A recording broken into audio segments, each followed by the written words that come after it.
Escrituras, em 1 Pedro, capítulo 1. Hoje nós vamos expor os versículos 6 a 9.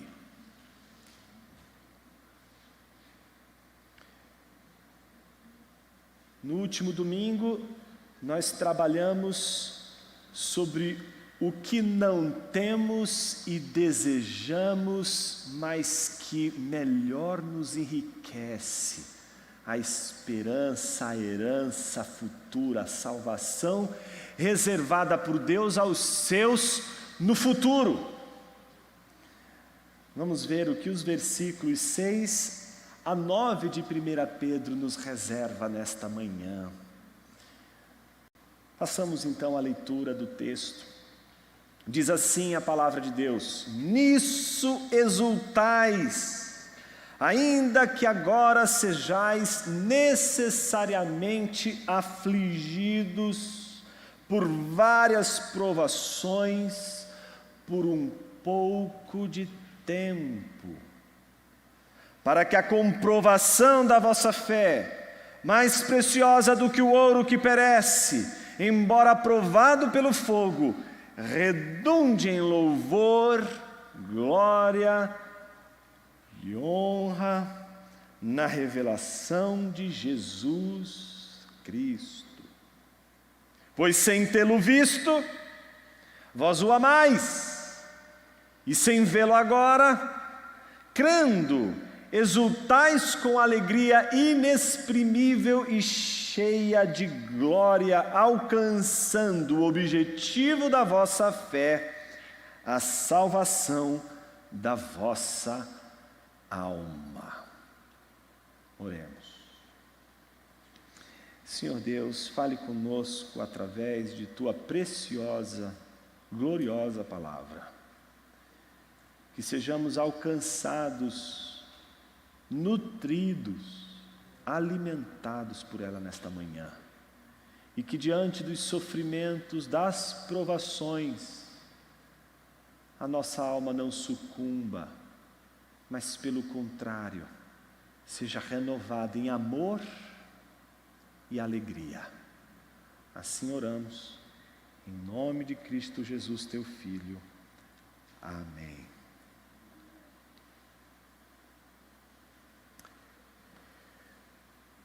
O que não vejo e amo é que melhor me enriquece. Por que o que não vejo e amo é o que melhor me enriquece? A passagem que nós vamos ler nos responde essa pergunta. E nos responde essa pergunta nos oferecendo 3 argumentos importantíssimos que revelam o quanto nós somos enriquecidos justamente por aquilo que não vemos. Há pessoas que acham que só podem ter deleite nas coisas que elas tocam com suas mãos, nas coisas que seus olhos podem enxergar, naquilo que você pode cheirar, naquilo que é concreto, naquilo que você pode pôr as suas mãos. Mas há riquezas que não vemos, e essas são justamente aquelas que mais nos enriquecem, porque são estas que mais nos dão deleite. A gente não consegue acreditar que um prato de comida invisível possa nos dar tanto prazer assim. Quando você era criança, às vezes você brincava de um jantar que você fazia ali, que você estava comendo, tá certo? Mas na verdade, o seu deleite não estava porque você de fato estava dando uma dentada em um hambúrguer ou em qualquer outro alimento. Você estava num reino de imaginações ali, tão profundo, que para você, o seu deleite independe de você sentir até mesmo o sabor real daquela comida. O texto que nós vamos meditar hoje, ele fala dessa experiência que o cristão tem de se deleitar com algo que ele não está vendo, de ele ter prazer no que ele não enxerga, de ele ter gozo, exultação no que ele não toca. Os argumentos que Pedro oferece para os peregrinos, espalhados por um mundo em que não se reconhecem como partícipes. São peregrinos que estão sob provação, sob tribulação, sofrimento.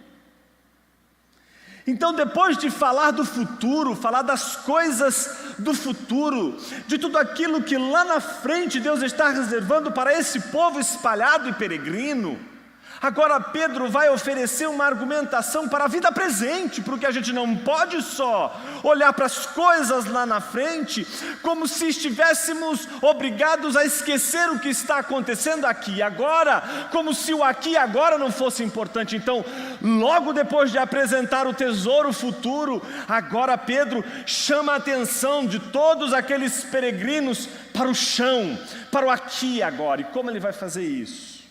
Em primeiro lugar, considerando a fé testada dos peregrinos. Num segundo momento, considerando a fé aprovada dos peregrinos. Não uma fé a ser aprovada, mas uma fé aprovada. E por fim, considerando uma fé recompensada. Versículo 6 fala da fé testada. Versículo 7 fala da fé aprovada. E os versículos 8 e 9 falam da fé recompensada. Comecemos com o primeiro versículo, o versículo de número 6. E o pronome demonstrativo nisso é fundamental para tudo aquilo que se segue. Pedro começa dizendo, nisso. Nisso que? Onde está? A que se refere esse pronome demonstrativo masculino singular? Alguns acham que é neutro. Mas enfim, a que se refere? A que se refere esse nisso? Se alegrem e exultem, não com aquela alegria de que podemos ter no momento de festa, de celebração, uma exultação que é fruto de uma experiência gloriosa. Pedro está usando uma palavra rara, uma palavra que é usada muito entre cristãos que entendem muito bem o uso dessa palavra, porque é o uso que Jesus fazia para dizer exatamente aos seus discípulos que eles passariam por muitas tribulações, que eles passariam por sofrimento, mas eles deveriam ser felizes. Bem-aventurados sois, é dessa bem-aventurança, é dessa exultação, é dessa alegria que Pedro está falando.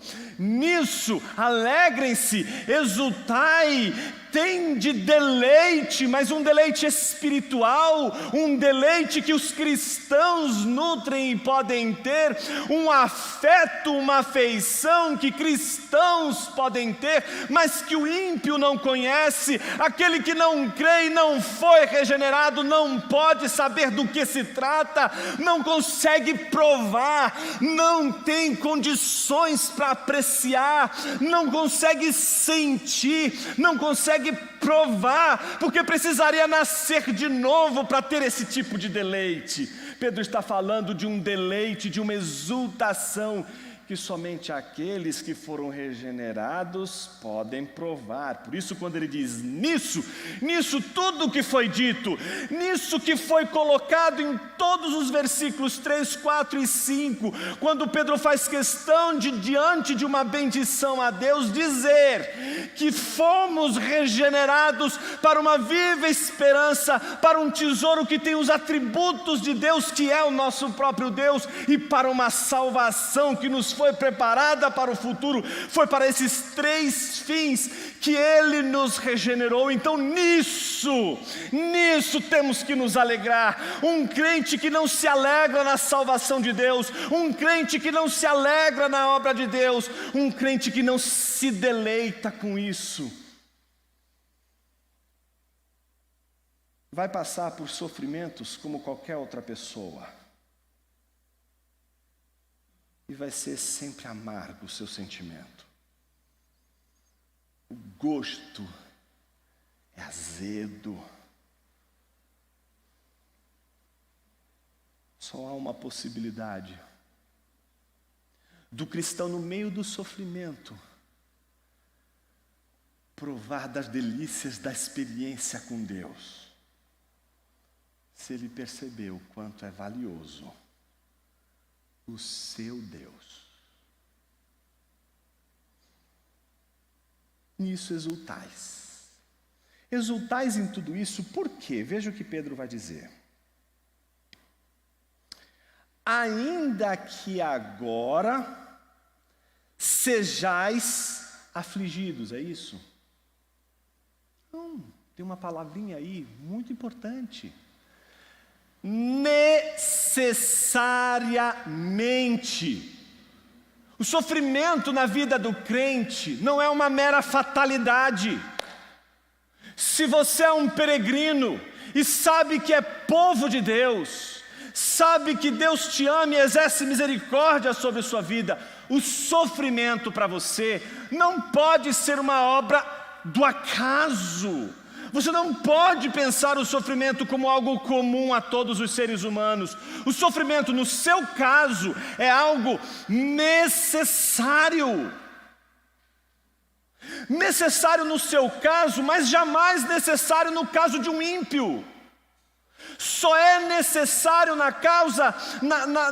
entre os peregrinos, porque só os peregrinos possuem essa fé em Deus.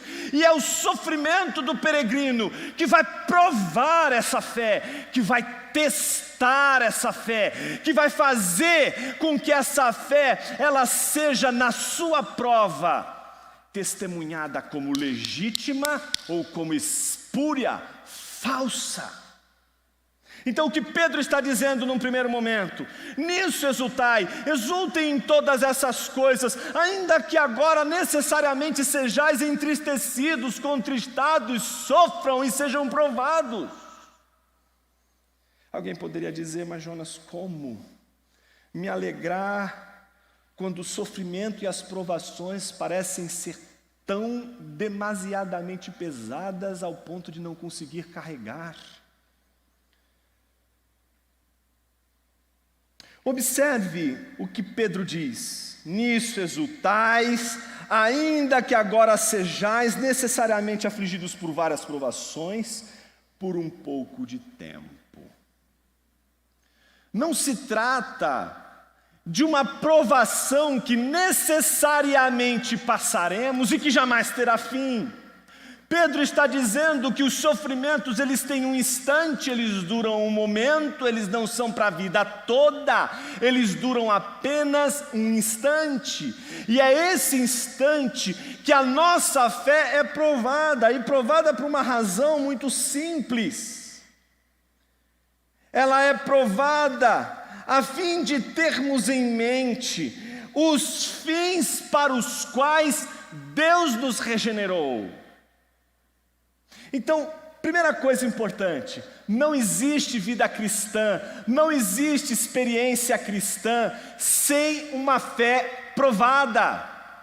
Se você não consegue perceber o quanto a experiência da vida cristã exige a provação da fé, você não vai entender o porquê essa fé é tão valiosa.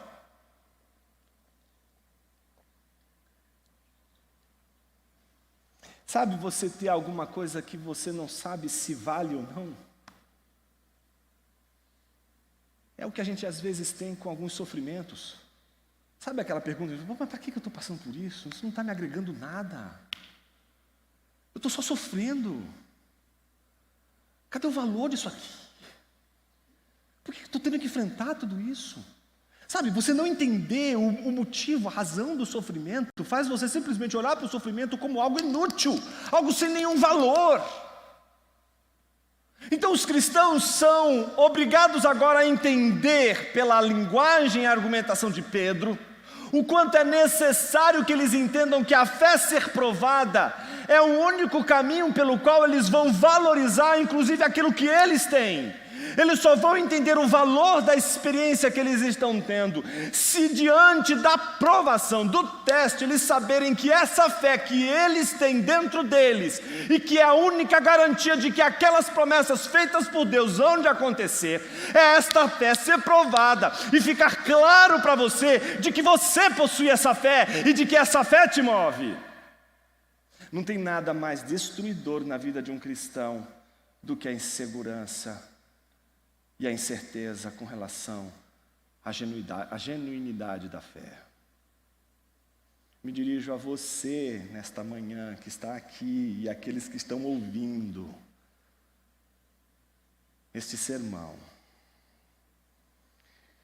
Um cristão não é alguém que depois da conversão e depois da regeneração tem uma fé que jamais esmorece, como uma experiência de que uma vez você regenerado, então você vai permanecer ali inabalável.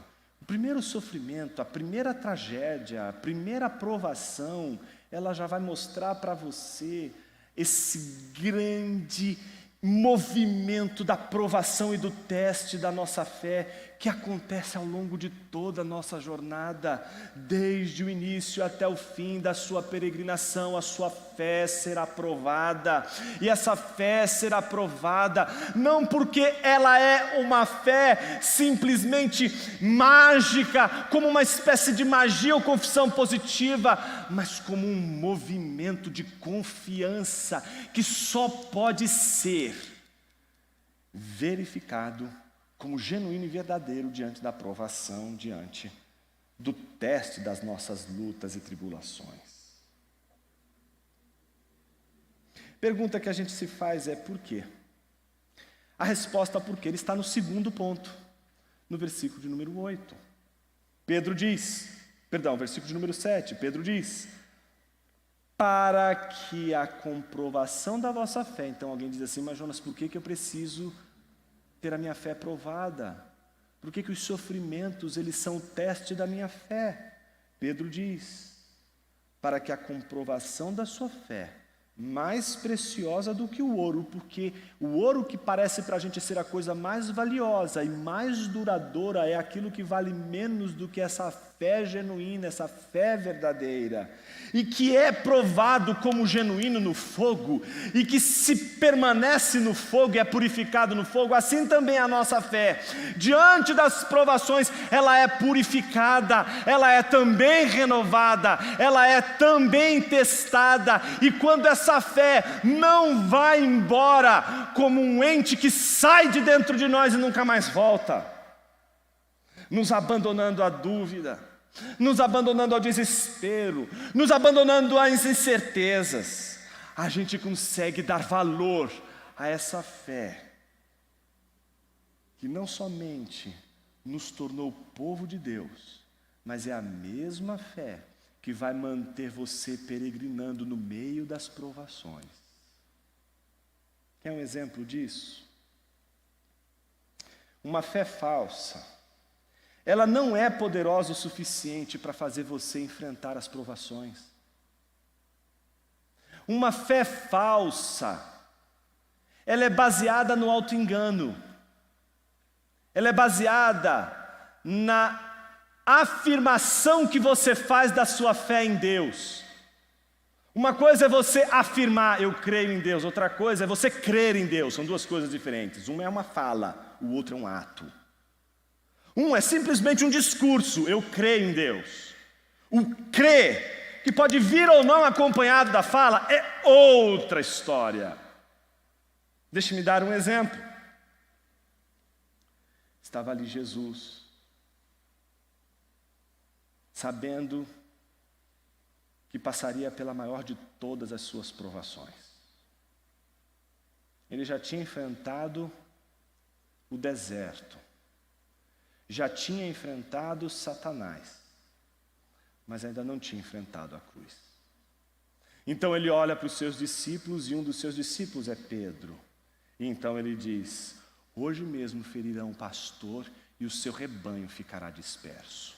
A Bíblia diz que naquela mesma hora, Pedro olhou para Jesus e disse: Senhor, todos podem te abandonar, mas eu jamais te abandonarei. As nossas bocas aceitam qualquer palavra. Você pode dizer qualquer coisa com a sua boca. Você pode escrever qualquer oração com as suas mãos. Você pode falar com todas as letras que será fiel a Jesus do começo ao fim da jornada. Você pode cantar todos os hinos da sua vida dizendo que você seguirá a Jesus até o fim sem vacilar. Mas a sua boca não tem o mesmo poder que o seu coração. Onde está o seu coração, ali estará todo o seu ser. Portanto, não adianta a gente acreditar que são as nossas palavras a garantia de que teremos deleite, gozo e alegria no meio das provações. Uma falsa fé não é poderosa o suficiente para fazermos resistir às tentações e o teste e a prova da fé no dia mau. Porque a falsa fé, ela é pautada em mero discurso. Ela funciona com discurso correto, politicamente correto. Mas a fé verdadeira não diz respeito ao discurso politicamente correto. A fé verdadeira tem a ver com a sua luta interna, meu irmão, a sua luta interna, minha irmã. Ainda que você faça o maior de todos os teatros, para que todos acreditem que você é crente, ainda assim, o palco que está aberto diante de você não é o palco onde as pessoas estão sentadas, mas o Deus Criador dos céus e da terra é aquele que está assistindo toda a sua encenação, e Ele sabe que a sua luta não está no que você fala, mas aqui, é aqui dentro. Jesus olha para Pedro, e depois de ouvir uma declaração de amor daquela, sabe?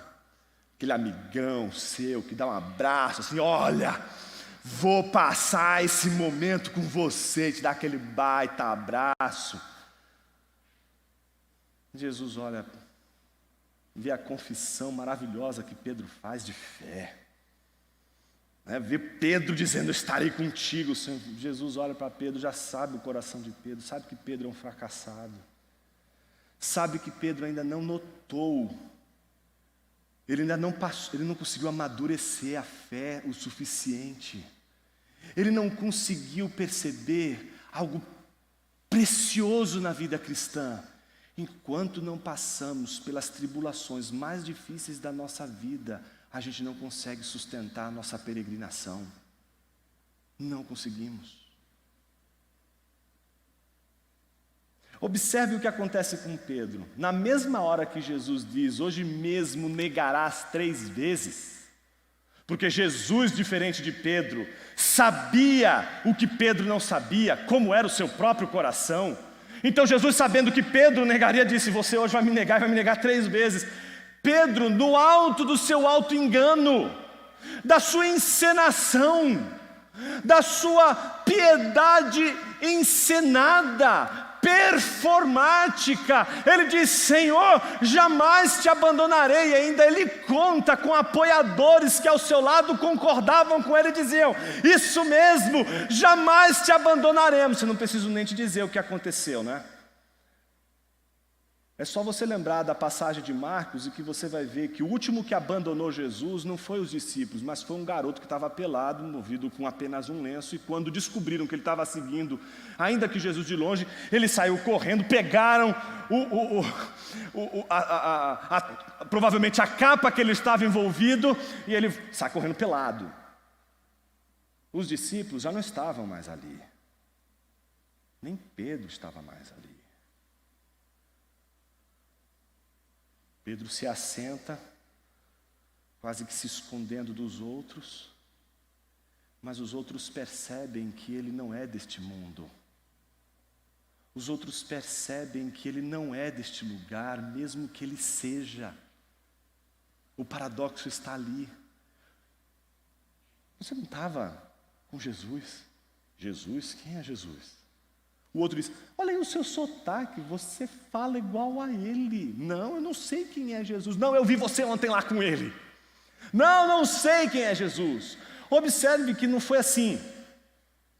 Levou 3 dias, 1 semana. Foi assim, imediato. Ele há poucos instantes disse que não vai negar Jesus jamais e jamais vai abandoná-lo. Agora ele está rifando Jesus entre os seus.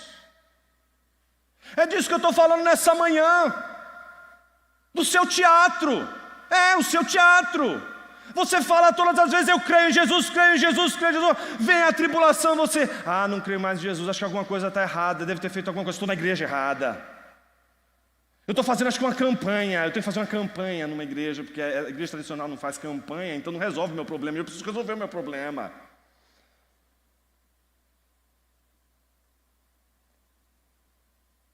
As provações não são problemas na sua vida para você livrar-se deles. As provações são um teste necessário da sua fé. Sem esse teste, você não vai ser humilhado o suficiente para dizer, Senhor, eu não consigo crer, eu quero, eu desejo, mas eu não consigo. Enquanto você continuar com essa performance de uma pessoa absolutamente inabalável, você não vai fazer a única oração, a única confissão que você deveria fazer na sua vida. Senhor, eu quero, mas eu não consigo. É fácil a gente fazer o seguinte, está tudo apertado, está tudo difícil, você olhar e dizer assim, não vai dar tudo certo, a gente parece que precisa se apegar às coisas, a gente não consegue dizer assim, calma, o Senhor tem o controle de todas as circunstâncias, por que eu vou me preocupar com isso? Ele sabe todas as coisas, Ele é o nosso Senhor, Ele cuida do seu povo. Então se eu estou passando por um sofrimento, se eu estou passando por uma tribulação, essa tribulação e esse sofrimento é o teste de Deus para a minha fé, para que a minha fé sendo provada, não é que Deus possa dizer assim, bonitinho, você é um bom crentezinho, então toma aqui um joinha para você. Não. A prova da fé não é para Deus ficar melhor, não é para Deus se sentir melhor, não é para Deus ficar um pouquinho mais alegre. A prova da fé é para você encontrar contentamento, é para você encontrar felicidade, é para você encontrar paz. A provação, a tribulação que você quer tanto fugir, é justamente a prova e a tribulação que é a fonte da sua alegria e deleite no Senhor. É só por ela e nela que você vai encontrar o deleite. Alguém poderia dizer agora exatamente assim, Jonas, então estou pedindo errado, estou pedindo para o Senhor me livrar da tribulação, e eu tenho que orar pedindo, o Senhor manda mais tribulação, porque eu preciso ficar mais alegre. Óbvio que não. O que eu estou dizendo é que a tribulação não é da sua conta. A provação não é negócio seu. A provação não te pertence, não é da sua conta. Você não sabe o que é melhor para você. Você não sabe qual é a melhor provação para você. E quantas provações você precisa para ser humilhado o suficiente para ser sincero e dizer, Senhor, eu não sou essa fortaleza que eu digo que sou. eu sou fraco. Sem o Senhor, eu não consigo. Socorre-me. O Evangelho não é para poderosos. O Evangelho é para fracos. O Evangelho não é uma boa notícia para o Senhor das esferas. O Evangelho é uma boa notícia para nós, que sendo fracos, nos achamos fortes e inabaláveis. Nada vai nos derrubar. Não, meu irmão, vai derrubar sim. Vai derrubar. Mas o problema não é esse. O problema está exatamente no fato de que você pode ser provado e a provação não significar nada para você. O que deve te desesperar é que Deus está mandando uma tribulação atrás da outra e você não consegue entender o significado da tribulação porque você acha que simplesmente é uma coisa da vida, porque você acha que no seu caso é apenas algo que acontece e pode acontecer com qualquer outra pessoa. Não! No povo de Deus, a tribulação, a provação é sempre um teste da nossa fé e uma oportunidade de descobrirmos amor e alegria. Observe que Pedro diz: para que a comprovação da vossa fé, ou seja, se você no meio da tribulação, apesar de todas as dúvidas e incertezas, permaneceu no Senhor, se as tempestades, as lutas que te jogaram ao chão, te fizeram até negar Jesus, você permanecer, por mais dolorosas que elas tenham sido, e elas tenham sido tão poderosas ao ponto de te fazer negar o Senhor, como Pedro negou a Jesus. Mas se mesmo diante delas, você permanecer, como Pedro permaneceu, você vai conhecer a alegria daqueles que foram entristecidos e humilhados por causa das tribulações e das provações.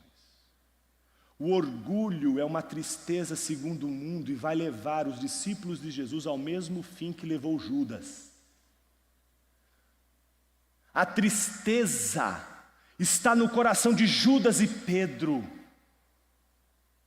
Mas a tristeza de Pedro não é a tristeza de quem perdeu a fé, mas é a tristeza daquele que ganhou a fé, justamente quando descobriu que a provação, a tribulação é a hora da decisão mais importante da sua vida.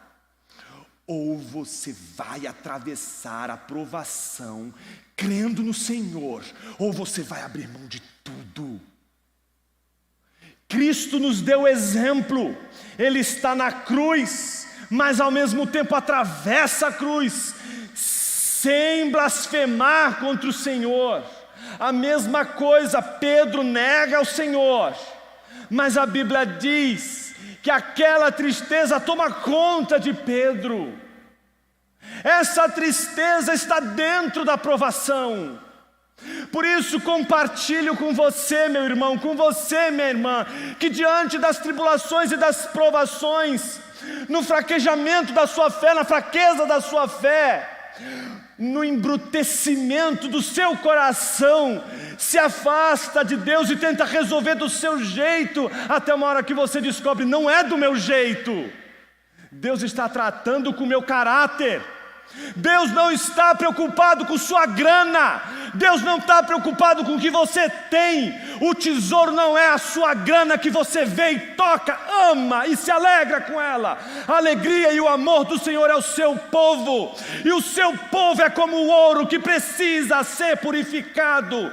E se ele precisar lançar o seu povo às chamas, como o ourives lança o ouro às chamas para que o ouro seja purificado e redunde em maior glória, assim Deus enviará o seu povo às chamas para que nas chamas se prove o valor desse povo, porque essas chamas não são as chamas que consomem aquele que trai a Jesus e vai ao inferno, mas são as chamas daqueles que são purificados para herdar o reino dos céus, e ninguém vai entrar no reino dos céus se não passar por essas chamas. Essas são as chamas da vida cristã, são aquelas que vão provar a sua fé, que vão fazer você olhar todos os dias e dizer: eu sou um miserável fracasso, não consigo crer como deveria, mas o Senhor me socorre, e eu ainda estou aqui, e por mais que eu tente te abandonar, Senhor, por mais que eu tente largar de mão os teus caminhos, eu não consigo. É isso que Deus quer do seu povo: fraqueza, para que o seu poder se manifeste. Não dá para você ser alegre e orgulhoso ao mesmo tempo.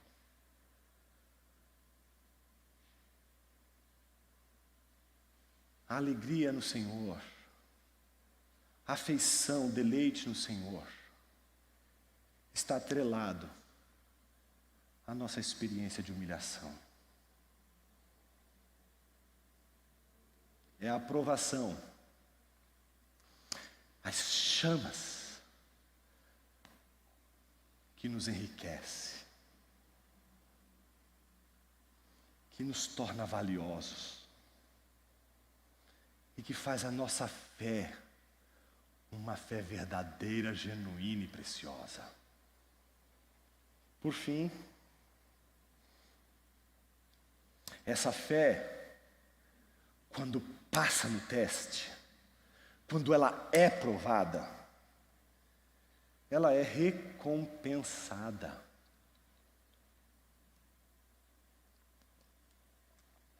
Observe o versículo 8 primeiro. Pois, sem tê-lo visto, vós o amais. Pedro não está dizendo, sem tê-lo visto, vocês creem nele. Está dizendo, sem tê-lo visto, vós o amais. Segundo, sem vê-lo agora. Sem vê-lo agora, crendo, exultais com grande alegria, cheia de glória. A prova da fé verdadeira não é a sua ortodoxia.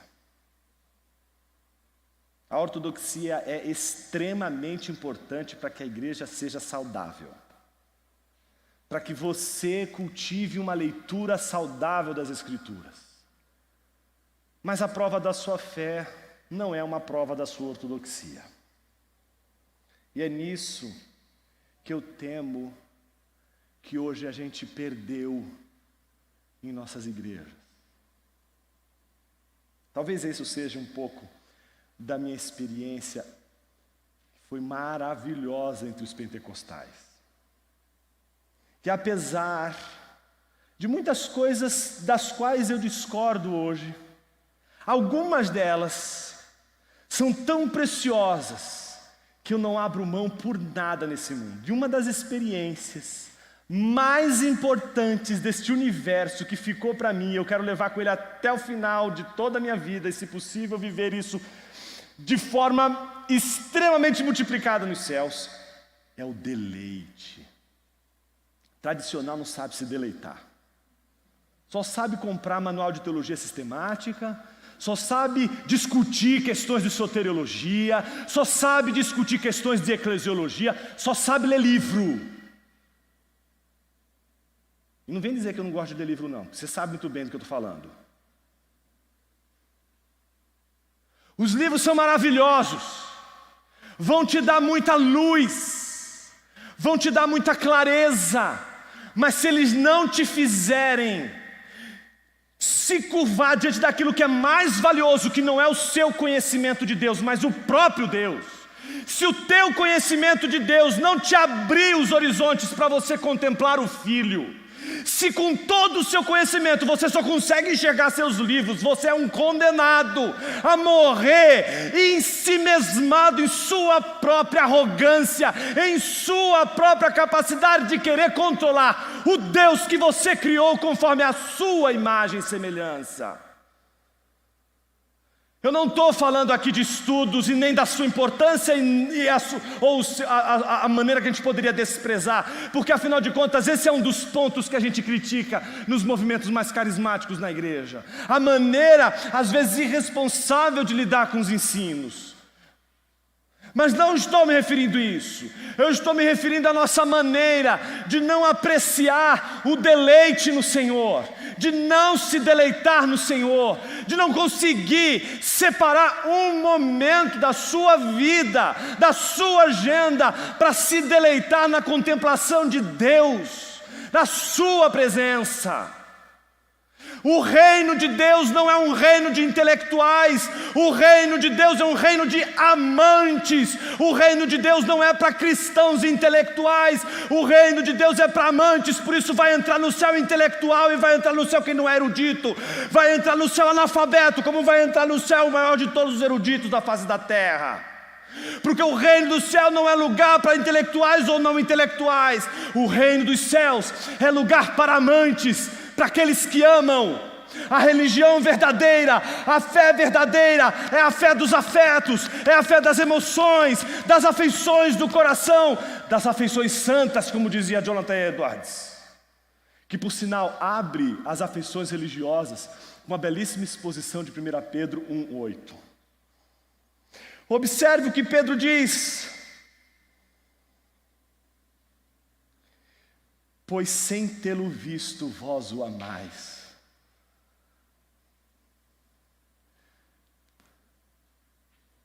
O que você ama quando você ama a Deus?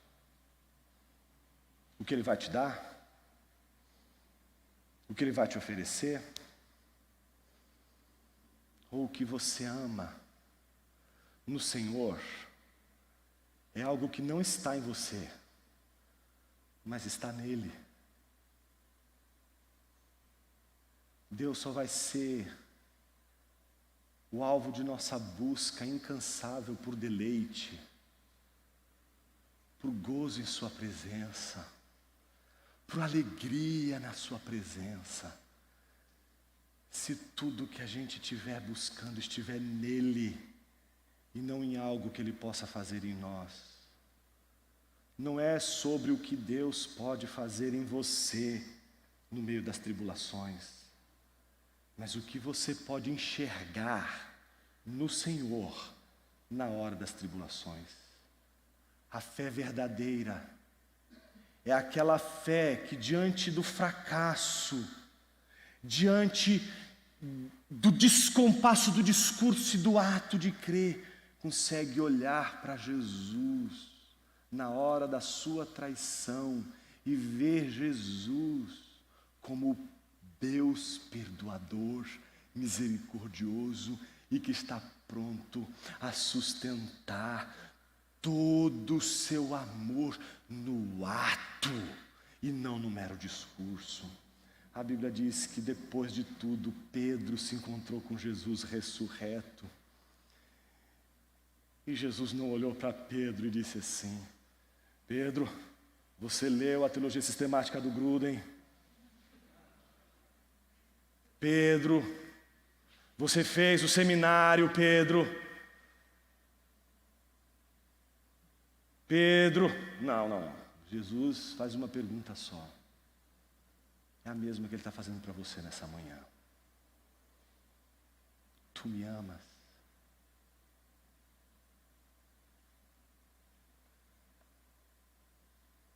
Nossa relação com Deus não é uma relação de troca. Ele não é uma conta bancária rica. E isso é que nos enriquece, porque nos torna mais prósperos. A nossa riqueza se encontra exatamente na resposta a essa pergunta: tu me amas?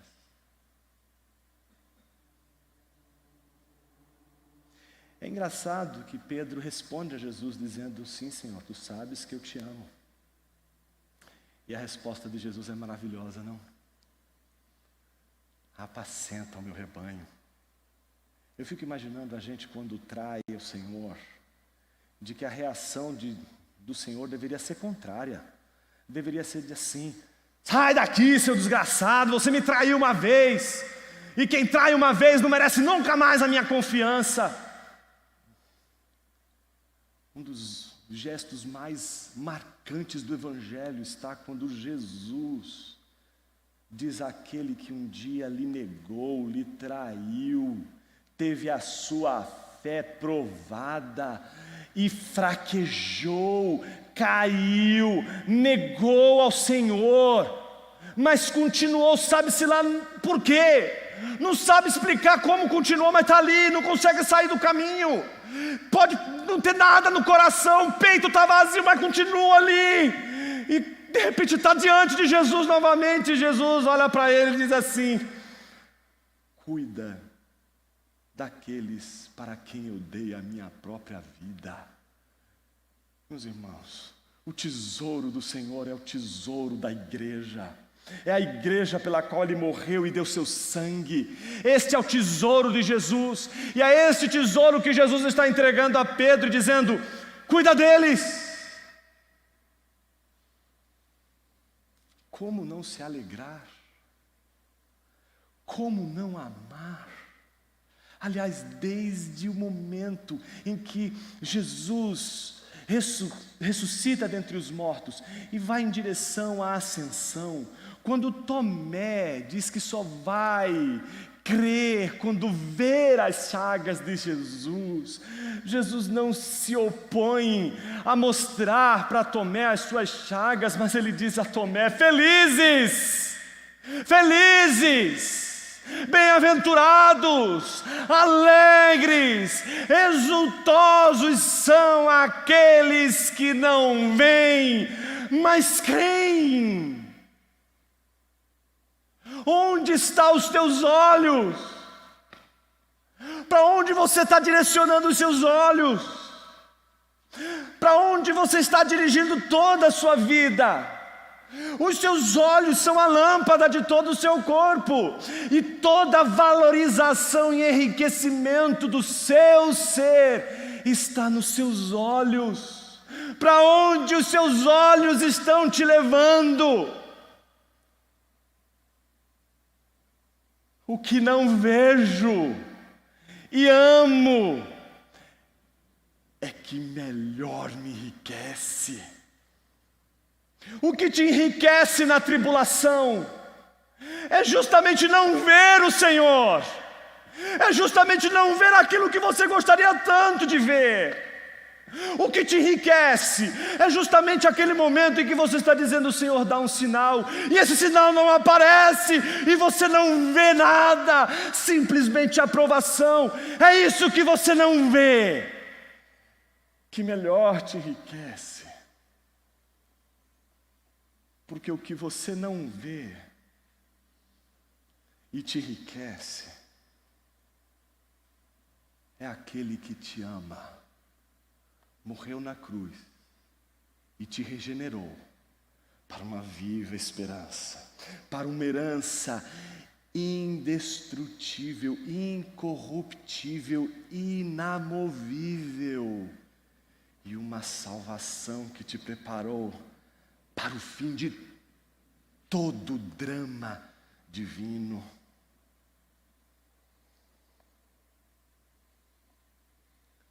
Porque o que não vejo e amo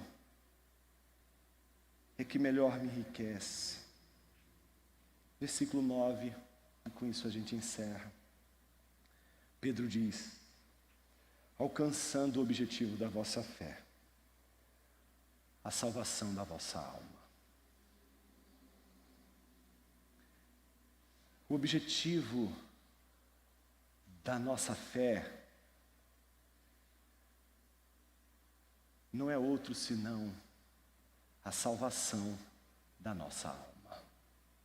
As chamas não vão destruir sua alma. As provações não vão consumir seu coração e destruir você. Pedro negou ao Senhor, mas não foi destruído. Pedro capitulou diante da provação, mas mesmo negando o Senhor, uma coisa ele não perdeu: a sua fé. Portanto, não me venha dizer que fé é uma experiência que você tem e que jamais vai se sentir inabalável. Se você está procurando essa festa na igreja errada, tem que procurar uma outra igreja, que vai inclusive vender para você um pouquinho dela. A fé que a gente está anunciando aqui, não é aquela fé que vai dizer para você, não passe por provações. É a fé que está dizendo, não faça isso, são as provações que vão te enriquecer. São as chamas da provação que vão transformar você para a glória de Deus, segundo a imagem de Cristo Jesus. Não fuja das provações, mas se você conseguir amar ao Senhor e se alegrar no Senhor, que você não vê, quando tanto gostaria de ver na hora da tribulação e da provação, você vai provar daquilo que é aquilo que mais garante a nossa vida numa tempestade: amor e alegria. O Evangelho não é outra coisa senão um Deus que diz para você o tempo todo que você não vai se salvar, você não tem competência para isso, você não tem força para isso, por uma razão muito simples: você não é fiel o suficiente para cumprir as exigências de Deus, você não tem condições de cumprir as exigências de Deus, tá certo? Alguém já fez inclusive isso pela sua incompetência, pela sua fraqueza, pela sua pequenez, e esse alguém foi Jesus Cristo. Jesus fez o que nenhum de nós é capaz de fazer. Então não herdamos a salvação pelo que fazemos. Não é a pergunta, o que você tem para dar para o Senhor para receber a salvação. A pergunta é se você ama Jesus. A pergunta é se você se alegra nele. Jonas, minha vida é tempestuosa. Eu não consigo deleitar-me no Senhor. Não consigo me alegrar no Senhor. Não consigo ter contentamento. Talvez porque você ainda esteja lutando com o Senhor. Porque talvez você ainda é muito orgulhoso. Porque você ainda está numa quebra de braço com o Senhor, mesmo sabendo que Ele vai vencer. Você está ali, hoje eu pego Ele na esquina. E Ele está olhando para você e dizendo assim: eu não quero brigar com você, eu já briguei. Na verdade não briguei com você, eu briguei com o filho por causa de você. Talvez chegou a hora de você dizer ao Senhor: Pai, eu não quero mais brigar. Eu não consigo. Eu não tenho força. Me ajuda. E se de repente você não ver nada, não ouvir nada, e a provação continuar, a boa notícia é que aquilo que você não vê e ama é o que melhor te enriquece. Talvez a melhor maneira de Deus salvar você seja fazer você abrir aqueles olhos que até hoje você não conseguiu abrir, porque você está tentando enxergar Jesus com os mesmos olhos que os ímpios tentam ver Jesus e fracassam por não conseguir vê-lo. Não é com esses olhos que você verá Jesus. Minha oração é que Ele nos ajude, nos socorra, e no meio da nossa dúvida e incerteza, a gente não tenha nenhuma cerimônia em nos lançarmos ao chão e dizer: Senhor, salva-me do meu orgulho e da minha vaidade, para ter louvor, honra e glória. Vamos orar, meus irmãos.